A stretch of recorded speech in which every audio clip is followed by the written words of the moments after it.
नमस्कार दोस्तों, मैं मालती मिश्रा आज प्रस्तुत हूँ अपनी कहानी माँ बिन मायका के अगले भाग के साथ। दोस्तों, अब तक आपने सुना कि देविका अपनी माँ के गोलोक गमन के पश्चात पहली बार अपने मायके आई और उसने देखा कि उसके बाबूजी का स्वभाव उसके प्रति बिल्कुल ही बदल चुका था।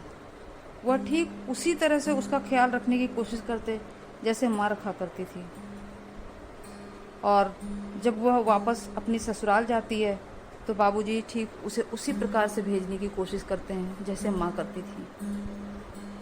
दोस्तों, अब आगे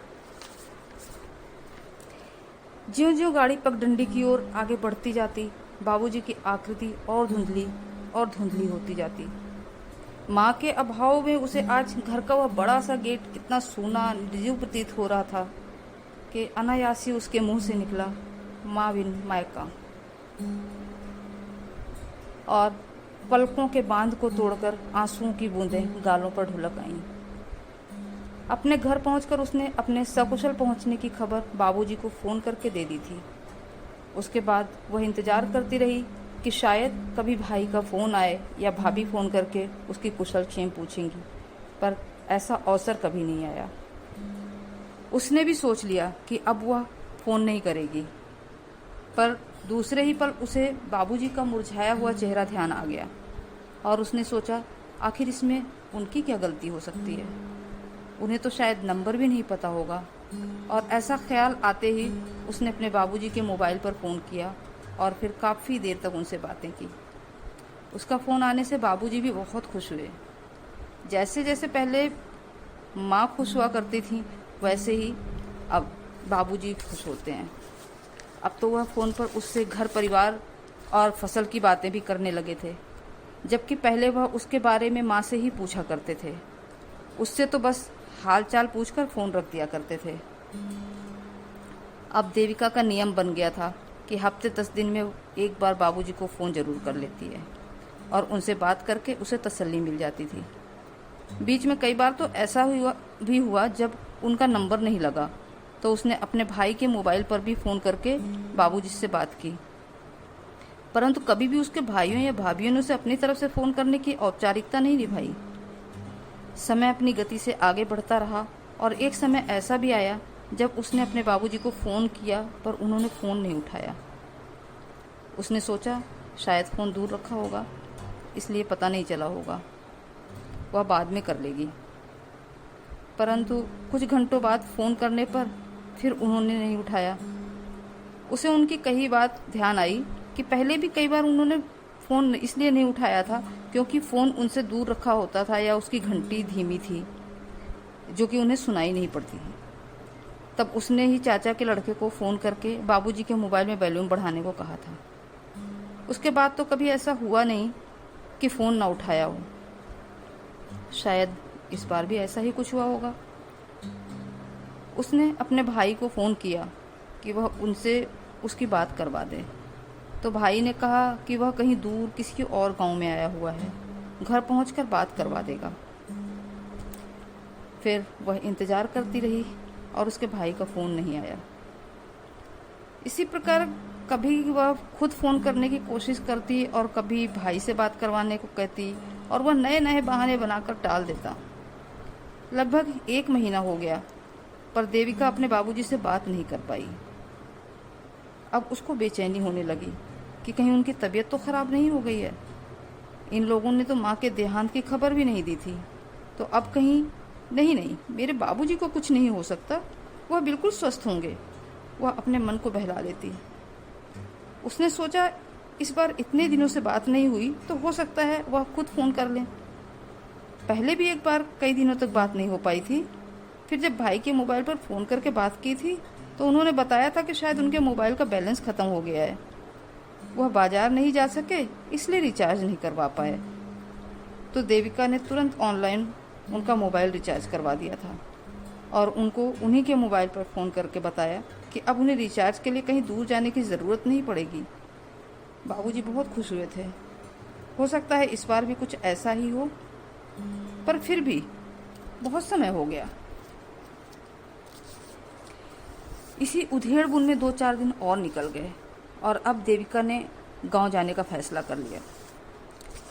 उसने ट्रेन की रिजर्वेशन करवाने के लिए अपने पति से कहा कि जितनी जल्दी का टिकट मिल सके बुक करवा दें, पर शायद किस्मत को कुछ और ही मंजूर था। दोपहर के 3 या 4 बज रहे थे कि देविका का मोबाइल बज उठा। उसे लगा बाबूजी का फोन होगा तो उसने तुरंत उठा लिया, पर अनजाना नंबर देखकर फोन काटने जा ही रही थी कि शायद कोई काम का फोन हो। यही सोचकर उसने फोन उठाया और उसके हेलो बोलते ही दूसरी ओर से उसके चचेरे भाई की आवाज आई और उसने बताया कि बाबूजी उसे छोड़कर हमेशा के लिए जा चुके हैं। वह निश्चेष्ट होकर बैठ गई। उसे समझ नहीं आया कि क्या करे, क्या कहे। उसे अपने कानों पर विश्वास नहीं हो रहा था। अभी माँ को गए 1 साल भी नहीं हुआ और अब बाबूजी भी उसे छोड़कर चले गए। पर कैसे? क्या वो बीमार थे, इसीलिए फोन नहीं उठा रहे थे? और किसी ने उसे फोन करके खबर करने की जरूरत भी नहीं समझी, जैसे माँ के समय नहीं किया था। उसके दिमाग में आंधी सी चल रही थी, जीभ मानो तालू से चिपक गई। वह बहुत कुछ बोलना चाहती थी, पर होंठ हिलकर शांत हो गए। दूसरी ओर से आवाज आ रही थी, दीदी तुम आ रही हो ना? तुम्हारा इंतजार करें? हाँ हाँ हाँ मैं आ रही हूँ, बस इतना ही बोल सकी वह और फोन बिना काटे रख दिया। उसी समय बस से ही गांव के लिए निकल गई। रात भर का सफर उसे सदियों सा लग रहा था। बस अपने निर्धारित समय से 2-2.5 घंटे देर से पहुंची। इस बीच उसके भाई और चचेरे भाई के कई बार फोन आ चुके थे। अधिक देर होती देख भाई ने उसे बस स्टेशन से लाने के लिए मोटरसाइकिल से चचेरे भाई को भेज दिया ताकि जल्दी आ सके। मोटरसाइकिल से उतरकर वह दौड़ती भागती घर में घुसी। बाबूजी की अंतिम विदाई की तैयारी हो चुकी थी। सबकी आंखें उसके इंतजार में मुख्य द्वार पर ही टिकी थी, पर उनमें न माँ की आंखें थी और न बाबूजी की। उस भीड़ में भी आज वह अकेली थी। बाबूजी के चेहरे से कपड़ा हटाकर उसे अंतिम दर्शन करने के लिए कहा गया। मंजली भाभी ने कुछ पैसे लाकर उसके हाथ में दिए कि वह अर्थी पर चढ़ा सके। तभी उसकी बड़ी भाभी उसके गले लगकर रोने लगी और उधर सभी लोग बाबूजी की अर्थी उठाकर मुख्य द्वार से बाहर निकल गए। वह तो बाबूजी को अभी ठीक से देख भी नहीं पाई थी, उन्हें जी भर कर देखना चाहती थी। भाभी को कंधे से पकड़कर अपने आप से अलग किया और रोती भागती बाहर की ओर दौड़ी। गांव व परिवार की अन्य महिलाएं भी थीं जो अर्थी के पीछे पीछे चल रही थीं। गांव के नुक्कड़ पर जाकर उसने उनके अंतिम दर्शन करके भाभी द्वारा दिए गए पैसे चढ़ाए और एक हारी हुई जुआरी की भांति अपना सब कुछ गंवाकर खाली दामन लिए बेबस अपने सिर से बाप का साया हटते देखती रही। थके हुए भारी कदमों से वह भी भाभियों, चाचियों और बुआ के साथ घर में लौट आई। रोते हुए उसने अपनी चाची से कहा भी कि इन लोगों में से किसी ने उसे एक फोन तक नहीं किया, नहीं तो वह बाबूजी से उनके जीते जी मिल तो लेती। यह बताते हुए वह इस बात से अनजान थी कि उसकी बड़ी भाभी को उसका खुद से अलग करना बहुत बुरा लग गया था। वो सभी को बता रही थी कि किस प्रकार उन्होंने 22 दिनों तक अस्पताल में बाबूजी की सेवा की, उनके पति ने कितना खर्च किया। देविका का मन कर रहा था कि वह अभी यहाँ से उठे और वापस चली जाए। अब उसका यहाँ कुछ भी तो नहीं है, पर वह ऐसा नहीं कर सकती थी, इसलिए उसे रुकना पड़ा। वही घर था, वही बरामदा, वही आंगन और घर में रिश्तेदारों की भीड़, पर देविका बेहद अकेली थी। उसके लिए यह घर तो अब उस मंदिर के समान था जिसमें उसके भगवान की मूर्तियां ही नहीं थी। इस खाली 4 दीवारी में सिवाय घुटन के कुछ भी तो नहीं था उसके लिए। उसकी भाभियों को उससे बोलने की पता नहीं फुर्सत नहीं थी, या बड़ी भाभी को खुश करने का प्रयास था कि जो छोटी भाभियां उसके आने पर उससे बातें कर लिया करती थीं, वह भी अब उससे दूर दूर रहती थीं। बुआ और मौसी ही थीं जो उसके पास बैठती, उससे बातें करती। अब तो गांव की औरतें भी उसकी ओर देखती तो उनकी नज़रों में उसके लिए सहानुभूति होती, जैसे कह रही हूँ बेचारी का मायका खत्म हो गया। उसके लिए अब एक एक दिन काटना मुश्किल हो रहा था। बड़ी भाभी और भाई उससे दूर दूर ही रहते, न जाने क्यों। 13वीं संपन्न होते ही दूसरे ही दिन वह अपने घर जाने के लिए तैयार हो गई। रुकने के लिए चाची, बुआ, मौसी और मौसी की बहू ने कहा, पर जिन्हें कहना चाहिए था उन्हें शायद डर था कि उनके कह देने से हो सकता है 1-2 दिन और रुक जाए। इसलिए उन्होंने नहीं कहा। वह एक बार फिर वहीं बरामदे में बिछे उसी तख्त पर बैठी थी। बुआ, मौसी की बहू, छोटी मौसी उसके पास ही बैठी थी। बुआ पूछ रही थी, तैयारी कर ली? हाँ। खाना खाया? उन्होंने पूछा। हाँ, सुबह खाया था, उसने कहा। सुबह नहीं, हम दोपहर की बात कर रहे हैं, उन्होंने कहा। मुझे भूख नहीं है, उसने कहा, जबकि सच यह था कि उसे भूख लग रही थी, पर खाने के लिए किसी ने पूछा ही नहीं था और वह खुद खाना लेकर एक बार के लिए दोषी नहीं बनना चाहती थी। अरे भूख कैसे नहीं है, शाम हो रही है, मैं लाती हूँ खाना, कहते हुए मौसी की बहू उठकर उस कमरे में गई जहाँ खाना व मिठाइयाँ रखी हुई थीं। मिठाई दिया तुम्हें खाने को और ले जाने के लिए रखा? बुआ ने पूछा। नहीं, मैं कुछ नहीं ले जाऊंगी। अरे कल तक बाल्टी भर भर कर मिठाइयाँ थी, बड़ी वाली के मायके वाले गए तो पता नहीं कि उसने सारी वहाँ भेज दी या फिर कहीं छिपा दिया, पर कमरे में अब कोई मिठाई नहीं है, मौसी की बहू ने बाहर आते हुए कहा। भाई बड़ी चालाक हैं ये बहुएं, कोई खा न ले इसलिए छिपा दिया और अपने मायके वालों को ही देंगी। इकलौती ननद के लिए अब कुछ भी नहीं है इनके पास। बुआ गुस्से को भीतर ही भीतर पीती हुई बोली। आप नाहक परेशान हो रही हो, मैं तो वैसे भी कुछ नहीं लेकर जाने वाली हूँ। कहते हुए उसे माँ की याद आ गई कि कैसे माँ उसके लिए न जाने क्या क्या बांधने को तैयार रहती थी। जब जब वह ससुराल जाती थी तभी उसकी मंजली भाभी आई और उससे पूछा, दीदी मुरमुरे और गुड़ रख लें, ले जाओगी? नहीं, मैं कुछ नहीं ले जाऊंगी। गुड़ क्यों, मिठाई नहीं बची है क्या? बुआ बोली। हाँ थोड़ी है, आप कहो तो रख दूं दीदी, भाभी उसकी ओर देखते हुए बोली।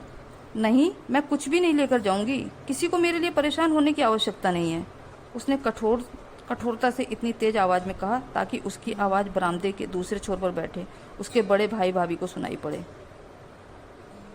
उसने अपनी बेटी से पर्स मंगवाया और उसमें से पैसे निकालकर अपनी भाभी को दिया, यह कहते हुए कि बाबूजी की अंतिम यात्रा में मेरे द्वारा जो पैसे चढ़ाए गए वो मेरे ही होने चाहिए, इसलिए ये पैसे तुम्हें रखने ही पड़ेंगे।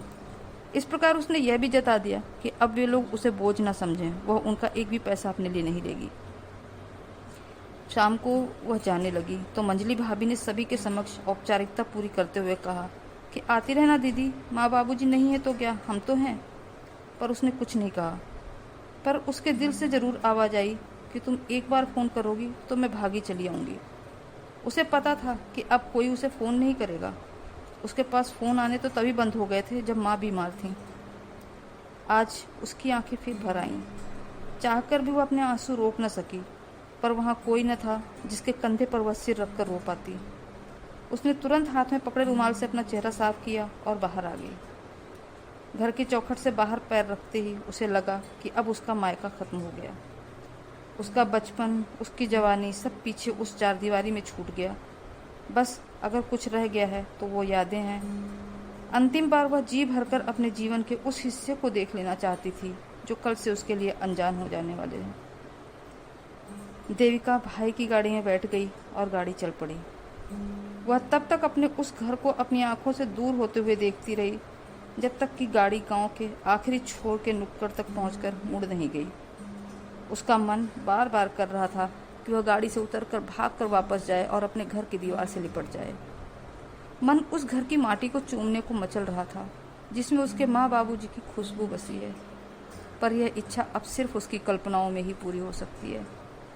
भाई उसे बस स्टेशन पर छोड़कर वापस जाने लगा, तभी हर बार की भांति इस बार भी वह बोलने वाली थी कि माँ बाबूजी का ख्याल रखना, पर मुंह से माँ निकलते ही उसे याद आ गया कि अब घर पर उसके लिए फिक्रमंद होने वाली माँ नहीं है और न ही बाबूजी। याद आते ही वह चुप हो गई। भाई भी शायद समझ गया, इसलिए बिना कुछ बोले चला गया। देविका बस से वापस अपनी ससुराल आ गई और दूसरे ही दिन वह एक फाइल लेकर अपने वकील से मिलने पहुंच गई। काफ़ी देर तक उससे बात करने के उपरांत घर वापस आ गई। लगभग एक हफ्ते के बाद फ़ोन करके उसने अपने वकील को घर बुलाया। वकील को घर आया देखकर राकेश को आश्चर्य हुआ। वह पूछ बैठा, देविका वकील को क्यों बुलाया है? राकेश, बताती हूँ, पर वादा करो मेरे काम में बाधा नहीं डालोगे। वह बोली, तुम्हें ऐसा क्यों लगता है कि मैं तुम्हारे काम में बाधा डालूंगा? राकेश बोला, राकेश, भगवान ने हमें एक बेटा और एक बेटी देकर हमारा परिवार पूरा कर दिया है। दोनों ही हमारे लिए बराबर हैं, है ना? वह बोली। हाँ, पर मैं समझा नहीं, तुम ऐसा क्यों कह रही हो? वो इसलिए क्योंकि हम नहीं जानते कि हमारे बाद भी हमारी बेटी का मायका सुरक्षित रहेगा ही। इसकी कोई गारंटी तो नहीं है ना। इसलिए मैंने इस घर का आधा हिस्सा हमारी बेटी के नाम करके उसका मायका सुरक्षित कर दिया है। अब प्रॉपर्टी के कारण ही सही, पर रिश्ता और मायका दोनों जीवित रहेंगे। राकेश निशब्द हो देविका का चेहरा देखता रहा। इस समय उसके चेहरे को देखकर यह अनुमान लगाना मुश्किल था कि उसके मन में क्या चल रहा है। वह भाव शून्य सी फाइल के पन्ने पलट कर देख रही थी। आज बस इतना। दोस्तों, कहानी आपको कैसी लगी कमेंट करके ज़रूर बताएं, और अगर आपको पसंद आई हो तो लाइक, सब्सक्राइब और शेयर ज़रूर करें। फिर मिलूंगी एक नई कहानी के साथ। Bye bye.